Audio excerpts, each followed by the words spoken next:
Bonjour mesdames et messieurs, merci de nous rejoindre sur la chaîne qui rassemble. Il est 13 h, les titres de votre journal. La société minière d'Ity a investi 280 milliards de francs CFA pour la construction d'une usine de lixiviation en cuve. Un investissement qui vient accroître sa production qui passe de 2 à 6 tonnes l'année et produit 70 tonnes d'or sur les 15 prochaines années. L'usine a été inaugurée par le Premier ministre Amadou Gon Coulibaly. Quelle stratégie de communication pour la mise en œuvre du plan d'action national 2019-2021? C'est autour de ce thème que des responsables de communication des structures publiques et privées intervenant dans la lutte contre le travail des enfants se sont réunis à Abidjan, Cocody. L'atelier a pris fin hier. Reportage à suivre dans une dizaine de minutes. L'augmentation des droits de douane sur 200 milliards de dollars de produits chinois décidée par Donald Trump est entrée en vigueur hier, renforçant les tensions entre les deux puissances. Pékin menace Washington de représailles. Il s'agit d'une guerre économique et technologique sur fond d'accusations d'espionnage et de pillage intellectuel. La SMI, la société minière d'Ity, vient de construire une usine de lixiviation en cuve. Un investissement de 280 milliards de francs CFA qui vient accroître sa production qui passe de 2 à 6 tonnes l'année. L'usine a été inaugurée par le Premier ministre Amadou Gon Coulibaly qui souhaite qu'après l'agriculture, l'industrie minière se positionne comme le socle du développement économique de la Côte d'Ivoire. Ce sont 70 tonnes d'or qui vont être produites dans les 15 prochaines années. Mamadou Kwasi. 280 milliards de francs CFA. C'est l'investissement effectué par la société minière d'Ity pour la construction de son usine de lixiviation de cuve. Une infrastructure pour accroître sa production avec de nouvelles réserves minières.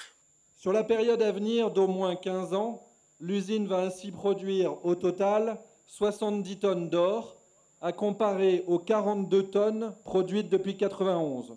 La production annuelle devrait se situer entre 5 et 6 tonnes, soit plus de 2 fois supérieur au record de production historique de la SMI. La commercialisation de cette production devrait générer pour l'État de Côte d'Ivoire plus de 150 milliards de francs CFA au titre d'impôts et de taxes et près de 9 milliards de francs CFA au titre des fonds de développement communautaire de Ity et de Daapleu.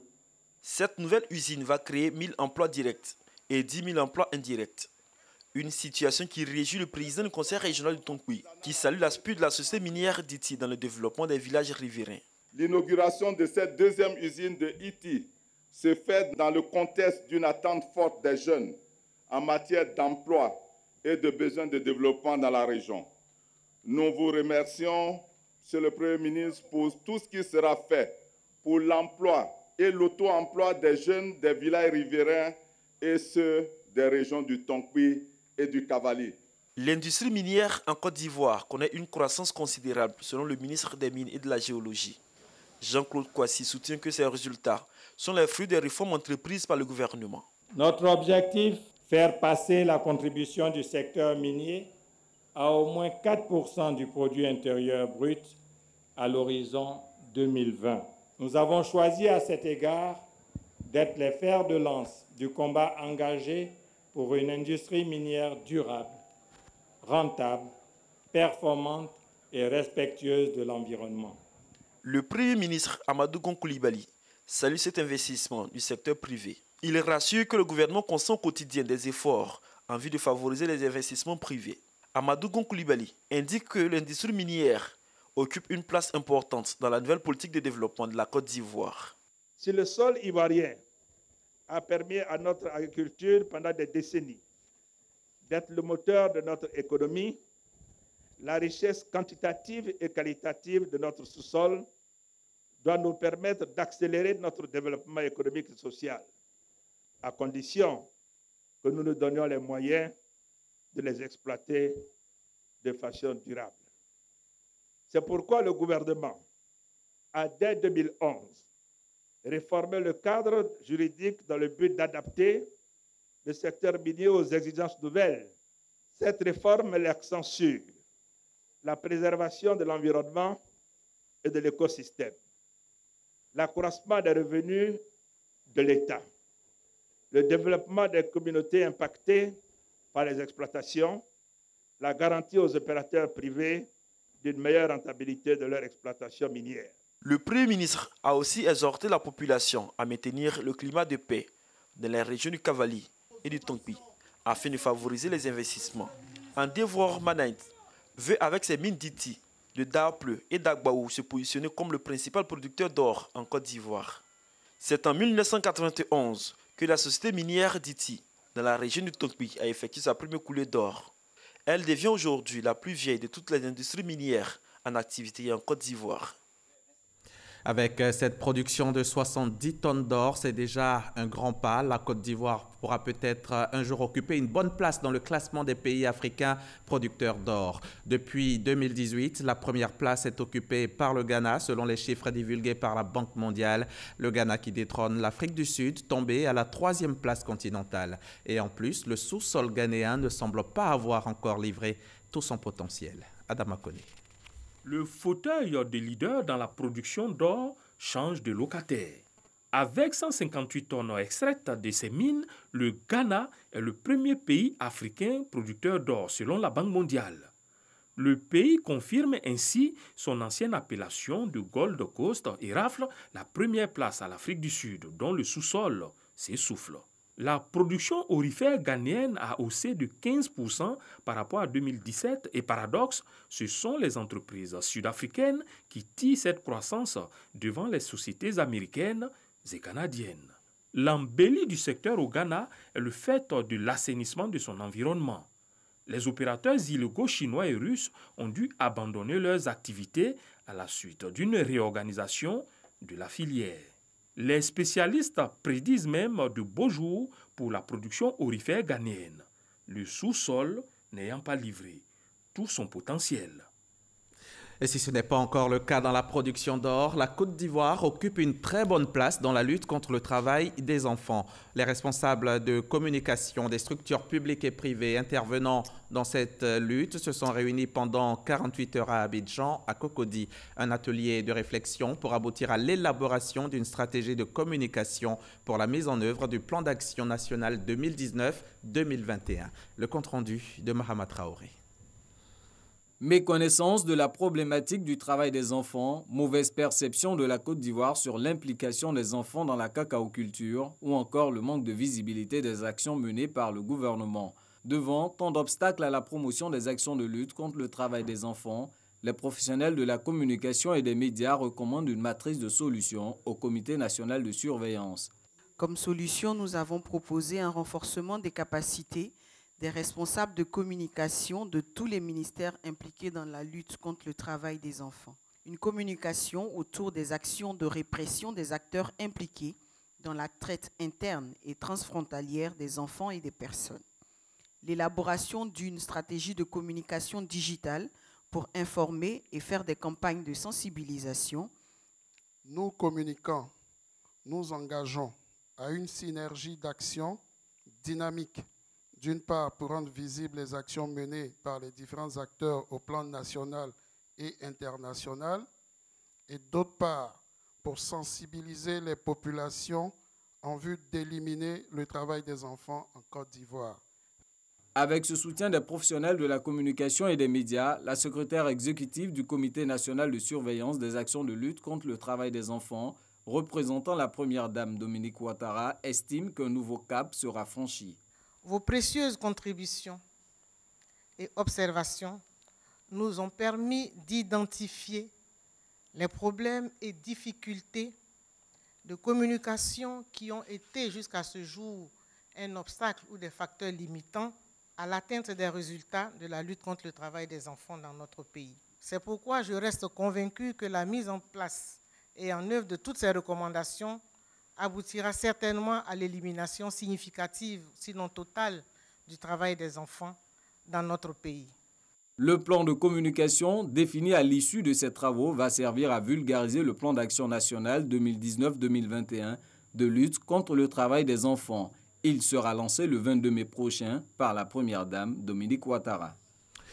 Le gouvernement non seulement se bat contre le travail des enfants, mais il milite pour la resocialisation et la réinsertion des plus vulnérables. Hier, d'ailleurs, vendredi, Liramata Bakayoko, la ministre de la Femme, de la Famille et de l'Enfant, a rendu visite à quelques-uns d'entre eux. Ils sont dans la commune de Yopougon et évoluent dans la soudure, la mécanique ou encore la couture. Salimatou Dia l'a suivi pour nous.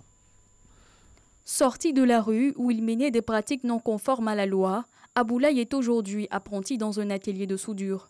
Ce mineur a d'abord bénéficié de 6 mois de resocialisation en Bayakro, ainsi que 521 autres enfants grâce au programme de resocialisation et de réinsertion des enfants vulnérables. Ce vendredi 10 mai, 7 enfants ont reçu la visite du ministre de la Femme, de l'Enfant et de la Famille. Nous avons vu des enfants qui ont reconnu qu'ils avaient pris la mauvaise voie, qu'ils étaient allés dans la rue, mais qui, de par leur volonté même, qui ont accepté d'aller au centre de resocialisation de Bayakro. En 2018, le bilan a été fait, il y avait 521 enfants et nous avons pu avoir 350 enfants qui sont vraiment resocialisés et réinsérés. Liramata Bakayoko les a rassurés de l'engagement du gouvernement à travers sa politique sociale. Ça m'encourage de continuer mon travail. On a serré les dents, il y a du miel au bout. On a serré les dents, on a vu, c'est vraiment du miel. Et on a pris ce miel, on a porté sur nous. Nous disons merci à tous ceux qui nous ont donné la force de faire cela. À présent, le programme prend en compte garçons et filles âgés entre 9 et 25 ans ayant dévié ou en voie de déviation, constituant une menace pour la sécurité des populations. On en vient maintenant à cette rencontre entre le ministre Mamadou Touré et le Conseil national des jeunes de Côte d'Ivoire. Des échanges qui ont porté essentiellement sur le fonctionnement de l'instance. On en sait plus avec Hermance Zérignon et Ouattara Amadou Walter. Le Conseil national des jeunes de Côte d'Ivoire, CNJCI, réaffirme son engagement pour la cohésion sociale entre les filles et fils du pays. L'épanouissement des jeunes à travers le développement de la Côte d'Ivoire fait également partie des ambitions du CNJCI. Quand vous êtes dans un pays et que le gouvernement a eu une initiative d'insertion de plus de 500 000 jeunes sur les 2 ans, vous, en tant que premier responsable de la jeunesse, c'est vous qui êtes le plus heureux. Mais qu'est-ce que vous faites? Alors, notre rôle, c'est de déjà mobiliser l'ensemble des jeunes de Côte d'Ivoire à bénéficier de ce programme, à cette initiative. À la salle de conférence de la CNPS, située dans la commune du Plateau, ces ambitions ont été exprimées lors d'une rencontre accordée au Conseil national des jeunes par le ministre de la Promotion de la jeunesse et de l'emploi des jeunes. Au nombre de 122 représentants, délégués départementaux, régionaux, issus des districts, sont venus de toute la Côte d'Ivoire.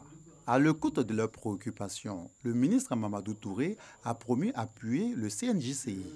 Cela va passer par la prise d'un nouveau texte qui va donc régir le Conseil national des jeunes, qui va régler définitivement les problèmes de conflit avec les autres fêtières. J'ai aussi annoncé que la subvention qui était donc accordée au Conseil national des jeunes, qui était de 70 millions, va passer à 100 millions de francs CFA pour leur permettre donc de mieux s'organiser. Et nous allons créer le lien avec les régions pour que, au niveau régional et départemental, l'activité des conseils nationaux des jeunes soit prise en compte. Le Conseil national des jeunes de Côte d'Ivoire est une fêtière des associations et organisations non gouvernementales de jeunesse du pays.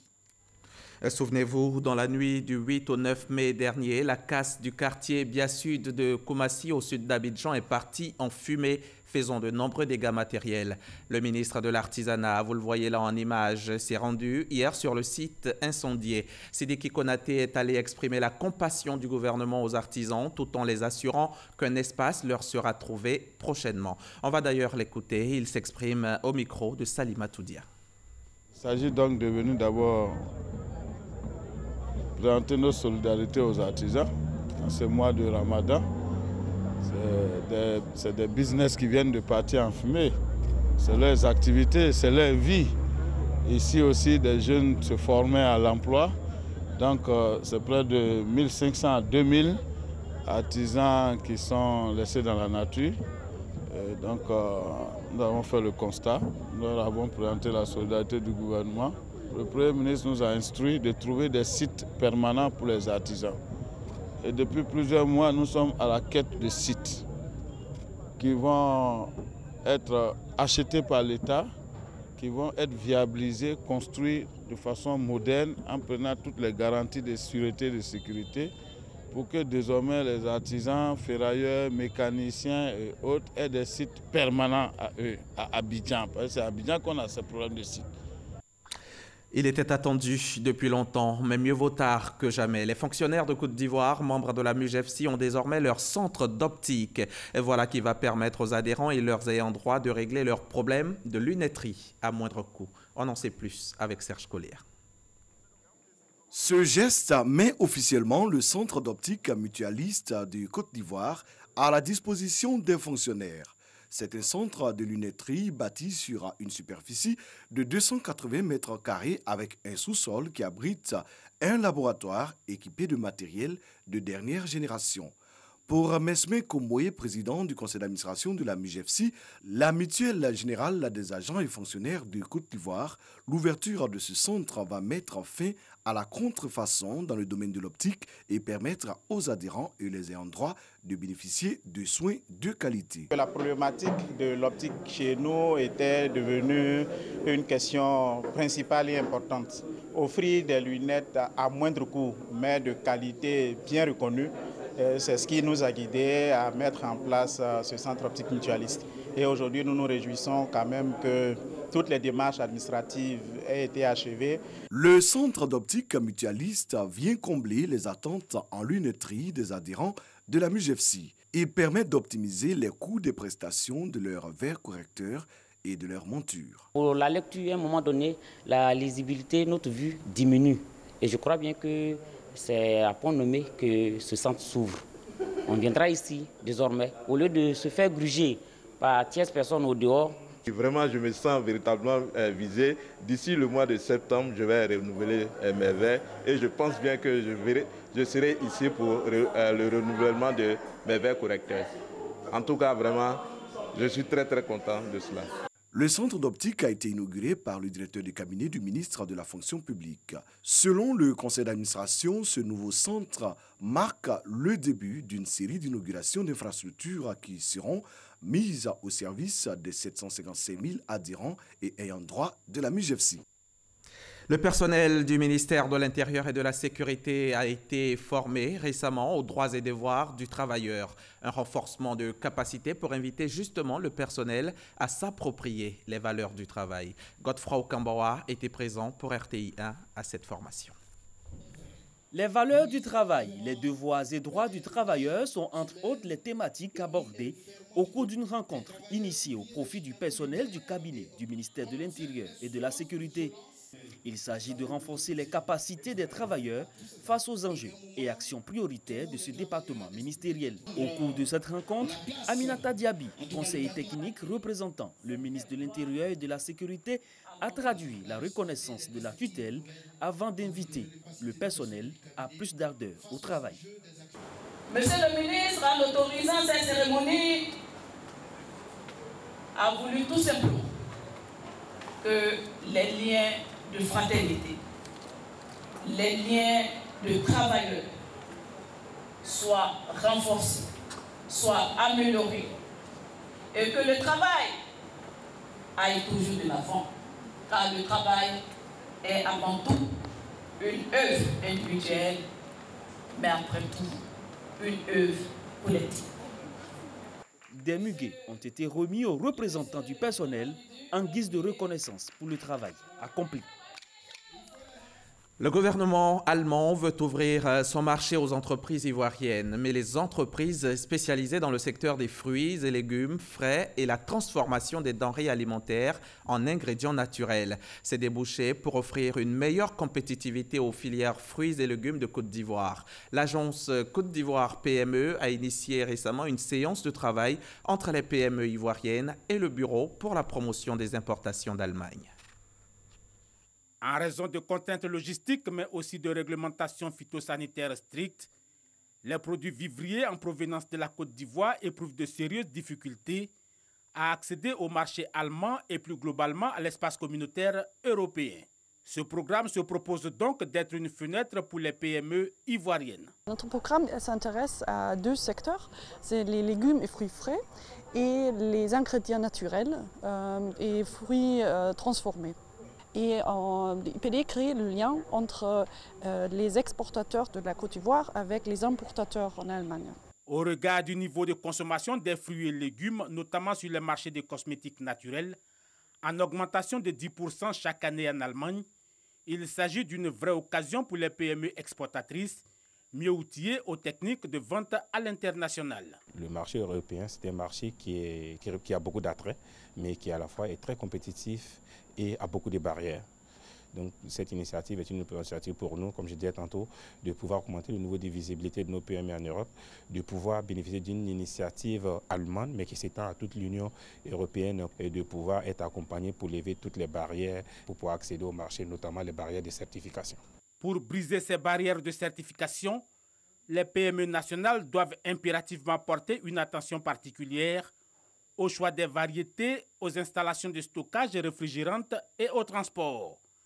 Des dispositifs qui devraient garantir la qualité des produits, l'hygiène des denrées, la fiabilité des circuits d'approvisionnement, les volumes ainsi que les délais de livraison.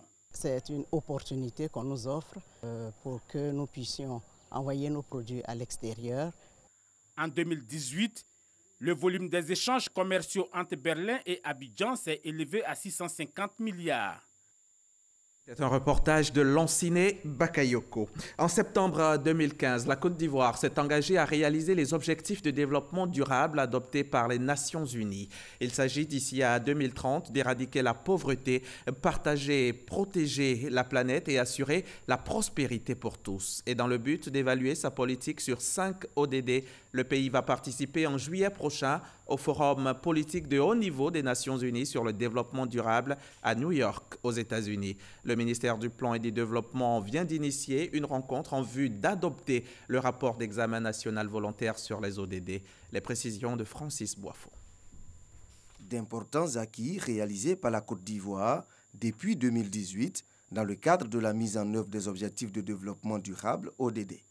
Une cartographie des indicateurs qui a retenu 101 indicateurs sur les 230.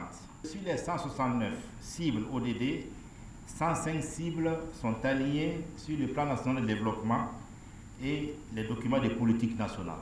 40 cibles jugées prioritaires par l'ensemble des parties prenantes sur les 105 cibles qui étaient proposées. Enfin, un dernier acquis a été l'accélération qui a permis d'identifier 11 super accélérateurs et 65 mesures de réforme transformationnelle comme levier pour surmonter les 63 boulots d'étranglement. Cette rencontre, organisée par le ministère du Plan et du Développement, vise à évaluer ces acquis. Elle permettra d'adopter le rapport d'examen national qui fera l'objet de communication au Forum politique de haut niveau des Nations Unies sur le développement durable à New York, aux États-Unis, en juillet prochain. C'est un rapport volontaire que va présenter la Côte d'Ivoire. Ça permet d'abord de faire le suivi, évaluation de ce qui est fait et ensuite de partager notre expérience avec les autres pays qui vont présenter leur rapport. Et cela permet de bénéficier de l'expérience de la mise en œuvre des ODD dans d'autres pays.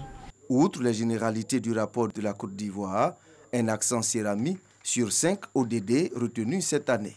L'éducation de qualité pour tous, la promotion d'une croissance économique soutenue, partagée et durable pour tous, et l'avènement de sociétés pacifiques, la réduction des inégalités, la lutte contre les changements climatiques et leurs répercussions. Je vous emmène maintenant à Koni, dans le nord de la Côte d'Ivoire. Dans cette commune, la fabrication des métaux et leur mise en œuvre est une pratique ancestrale qui se perpétue et se transmet de génération en génération. Ces fiers forgerons qui fabriquent tout au grand bonheur des agriculteurs, des éleveurs, des maçons de toute la région. Koni, cette petite commune qui s'est spécialisée dans le travail des forges, travail qui fait depuis des années sa réputation et attire de nombreux touristes. Les forges traditionnelles de Koni, c'est le dossier Vide ici de ce samedi. Il est signé Patricia Oumouitia. L'artisanat d'art est le pilier de l'attraction touristique de Korogo et sa région. Toutes les spécialités traditionnelles sont représentées et regroupées par village. À Koni, ce sont des forgerons. Le village de Koni est situé à environ 15 km de Korogo, sur la route qui mène à Mbengue. Dans ce centre artisanal, le travail du fer perpétue les techniques métallurgiques anciennes. C'est un métier père en fils. Je travaille avec la terre ferrugineuse, le minerai du fer. À l'époque, ce que nos parents faisaient pour faire les outils, les objets pour donner le paysan. Le cœur se serre toujours devant l'abandon de tradition. Sorosion Kaman, ce forgeron plein d'idées, veut relever le défi. Il faut parcourir 10 km environ pour aller chercher le fer. Le minerai est extrait de trous dans le sol. Il faut être prudent pour descendre car certains trous font plus de 20 mètres de profondeur. Pour remonter le minerai, les forgerons forment une chaîne et se passent les paniers remplis de terre mélangée. De retour au village, le minerai lavé est roulé en petites boules pour être séché. 400 au total, le nombre exact que peut contenir le haut fourneau. Le feu est allumé dans le haut fourneau, on y met alors du charbon de bois. Dès que c'est bien, le feu est bien prendre du charbon bien allumé, on mouille de la terre comme des bancos, on ferme à côté des tuyaux et on laisse le tuyau pour appeler l'air. Et on remonte avec des boulettes. La première couche, on peut mettre 180 boulettes. C'est le kanimongo, la portion pour curer le haut du fourneau. Il faut qu'on attende 2 heures et on charge encore avec du charbon. On remet 200 boulettes. C'est le kongoro, littéralement pour renforcer la fonte. Avec le 400 boulettes, il reste 20 boulettes. Donc pour attendre à quelques minutes, et on remet un peu de charbon et on ajoute le 20 boulettes. C'est le yaré. Le lendemain, le bloc de fer obtenu est retiré. Alors le bloc de fer, ce n'est pas le fer pur, c'est des masses de fer parce qu'il y a encore du charbon qui maintenant avec le fer. En cette masse de fer qu'on reprenait pour aller à la pierre, aller casser, broyer, il faut que ça revienne en poudre. Tout à la main, ce n'est pas machine. Là, c'est bien broyé, on le met dans une gamette et on le vendait pour aller à la poussière de charbon. Les forgerons de Koni peuvent vous fabriquer les objets des plus simples aux plus complexes. Ces fiers forgerons, depuis les temps anciens, ont de par leur savoir procuré à leur village les éléments nécessaires aux fermiers et aux agriculteurs. D'abord, ça fait quelque chose de 32 ans ici dedans. Je cultive, j'ai fait des fleurs aussi, j'ai fait beaucoup de choses avec les dabas. J'ai des dabas, j'ai nourri ma famille, j'ai fait tout avec ça. Aujourd'hui, ces objets vendus aux touristes dans ce centre artisanal varient entre 500 et 1000 francs CFA. Ce travail fastidieux n'est pas très rentable. Il y a des objets qu'on vend à 500 francs. Il y a des objets qu'on vend au moins à 200 francs. Mais il y a des objets aussi qu'on vend à 1000 ou bien 1500. Les touristes, à l'époque, franchement, les touristes viennent avant, hein? Mais avec la crise, le tourisme a un peu séparé. Hein? Mais c'est maintenant, il commence à venir un peu. Ce que je peux dire au gouvernement, qu'il nous aide pour venir rétablir au site. Tout est foutu. Le four modèle, est-ce que le four modèle, je pense que ça ne sera pas intéressant pour les touristes, pour les visiteurs. Sinon le four, c'est nous-mêmes, on peut fabriquer ça. Avec l'argile, voilà, avec la force. La magie du récit a fait revivre pendant quelques heures tous ces hauts fourneaux éteints et abandonnés pour la plupart. De nombreux hauts fourneaux primitifs hérissent le paysage. En 1887, l'explorateur Binger admirait la force physique, l'habileté et la patience de ces artisans sénoufos. Alors, si vous passez par Korogo, faites un détour par Koni et allez voir Sorosion Kaman. Il sera pour vous un merveilleux guide. Il vous racontera ce métier, vieux comme le monde, et qui se transmet de père en fils. Et qui sait, peut-être qu'un jour, quand le soir descendra, les hauts fourneaux se remettront-ils à fumer. Les forges traditionnelles de Koni, le grand reportage RTI 1 de Patricia Omoetia, à revoir bien sûr sur RTI Mobile et sur RTI Bouaké abrite désormais un laboratoire de recherche contre le paludisme, l'un des 8 laboratoires du monde qui pourrait servir à mener à bien la recherche sur les alternatives aux outils de lutte contre le paludisme. Sa réalisation a coûté 200 millions de francs CFA. Le reportage de Soro Corona de la station régionale RTI Bouaké vous sera proposé dans nos prochains journaux. Américains et Chinois ont poursuivi leur discussion vendredi à Washington pour tenter de trouver une sortie au conflit commercial qui les oppose depuis plus d'1 an. L'augmentation des droits de douane sur 200 milliards de dollars de produits chinois décidés par Donald Trump est entrée en vigueur hier, renforçant les tensions entre les deux puissances. Pékin menace Washington de représailles. Les deux premières économies mondiales s'affrontent pour dominer l'économie planétaire, mais il s'agit aussi d'une guerre technologique féroce sur fond d'accusations d'espionnage et de pillage intellectuel. C'est la fin de cette édition. Prochain rendez-vous 20h avec Marie-Laure Ngoran. Mais entre-temps, vous pouvez faire un tour sur rti.ci et sur tous nos réseaux sociaux. De belles choses vous y attendent. À demain 13h.